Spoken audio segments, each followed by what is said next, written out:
Make sure you breathe. I heard you breathing. Good job, though. You understand? Step to him. Run into him and hit the body with it. He don't hit hard. He don't counter punch. I already told you that. You heard?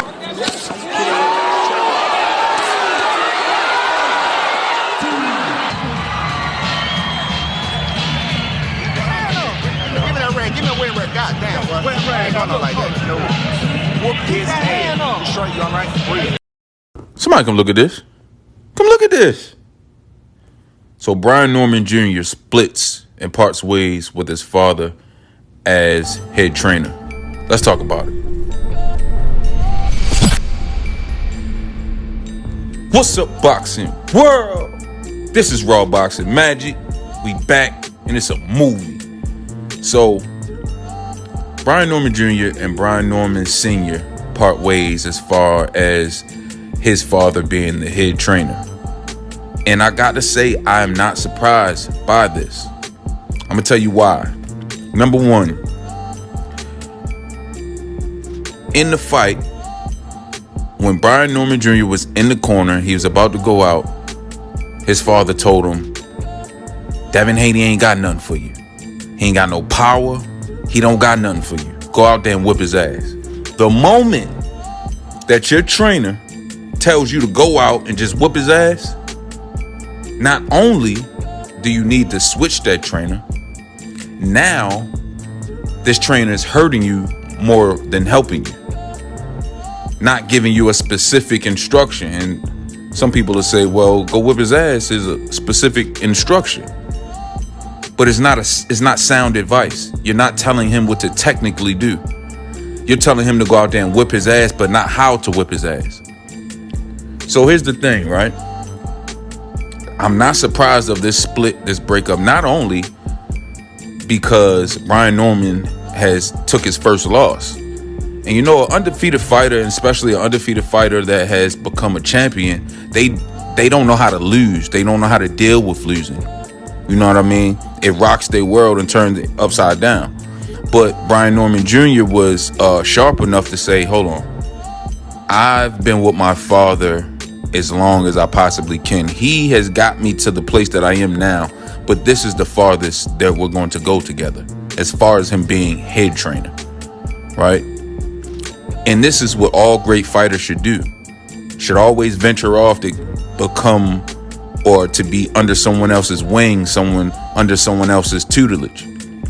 Because the only way to be the best in anything that you do is to become a student of the game. I don't care if it's music, fighting, basketball, football, whatever it is. Become a student of the game. You will become one of the best, period. It can't go the other way. So, Brian Norman Jr.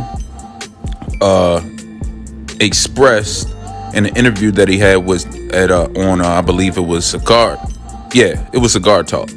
So he's on Cigar Talk and he was telling I don't want to butcher his name, but he's telling the interviewer that me and my dad didn't really talk about the fight right after the fight, but when we finally sat down and had the conversation about the fight, you can kind of tell that they were not seeing eye to eye. And so I don't know if Brian Norman Jr. was blaming Brian Norman Sr. or Brian Norman Sr. was kind of telling Brian Norman Jr. that, listen, you made those decisions. No matter what I told you to do, you your own man. And so Brian Norman Jr. possibly took that into account and said, you know what? I am my own man. So we need to part ways as far as you being the number one guy giving instructions in my corner. And I respect that. It doesn't seem like any loss, any love is lost. I mean, you're going to bump heads with your father. You're going to bump heads with your trainer. That's normal. That's natural, especially a situation like what happened with Devin Haney, him taking his first loss to Devin Haney, and the fashion that he took the loss. I mean, he was outclassed from round 2 to round 12, and he was dropped, nose busted up, eye busted up, face busted up. It just wasn't a really good look or good feeling for a young champion who has never tasted defeat. Now, this is why I say narratives are dangerous. The narrative out there is that Devin the Dream Haney is a pillow-fisted, scared, Ussy boy, so to speak.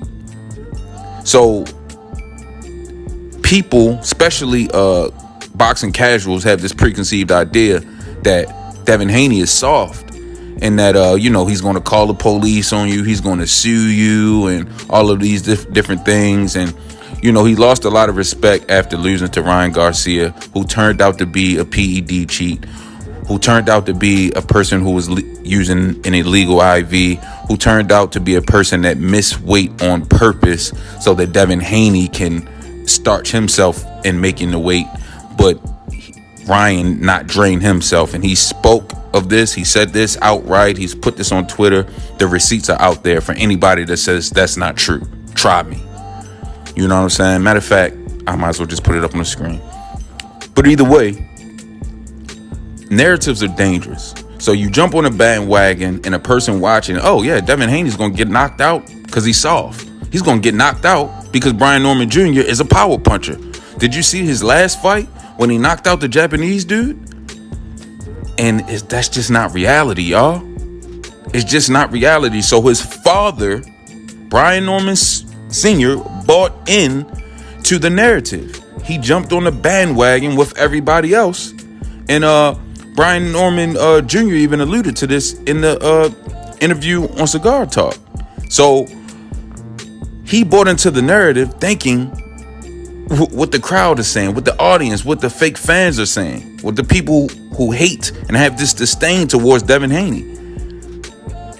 In thinking that, and he found out really quick, because not only was Devin Haney better than Norman as far as skill, but he had power. And I've been telling people this for a long time. Devin Haney has been starching himself at the lower weight classes. The moment that he gets to move up and retain his weight and retain his nutrients, his electrolytes, and doesn't lose steam, doesn't lose too much CSF, it keeps his mind, because when you're starched, when you're sitting there and you drain yourself during a weight cut, your punch resistance goes down drastically because of the lack of cerebral spinal fluid in the body and in the brain, because it cushions the brain from those attacks. So when he's getting hit with these left hooks from Ryan Garcia, it's not how he would usually be able to take the punch if he was stronger and had more weight on him and more nutrients. He had a lack of cerebral spinal fluid. So this lack of CFS is a direct detriment to punch resistance. It also affects your decision making in the ring. You're lethargic in the ring. You're not as fast. You're not as twitchy. Your reaction time is off. So a person keeps saying, "Oh, Osterine didn't do anything. He just couldn't dodge the left hook." Devin Haney was drained. I have the receipts for this. I've covered this on multiple videos on my channel. So you're expecting a person that comes in there drained, and the person that didn't make weight, and Ryan Garcia voiced out of his own mouth, said, "I would have been drained. I would have been weak. I wanted to win." Right? So you let Devin Haney drain himself instead of saying, hold up, man. Listen, I'm not going to be able to make this weight. Let's just make it a catch weight. It's still a lot of money on the line. Let's just make it a catch weight. But people say, oh, he couldn't get out the way of the left hook. Your reaction time is off when you're drained. Your punch resistance is off when you're drained. Your decision making is off when you're drained. Everything that alluded to the defeat of Devin Haney. Think about it. Everybody said, why would he fight Ryan Garcia like that? Why would he fought a style that wasn't his, even though Devin Haney won 6 rounds of the fight. A lot of people forget that though. But why did he fought the wrong fight? He shouldn't have fought that. What did I say? Decision making gets thrown off. Decision making. Oh, every time he got hit with the left hook, he practically went down. Punch resistance.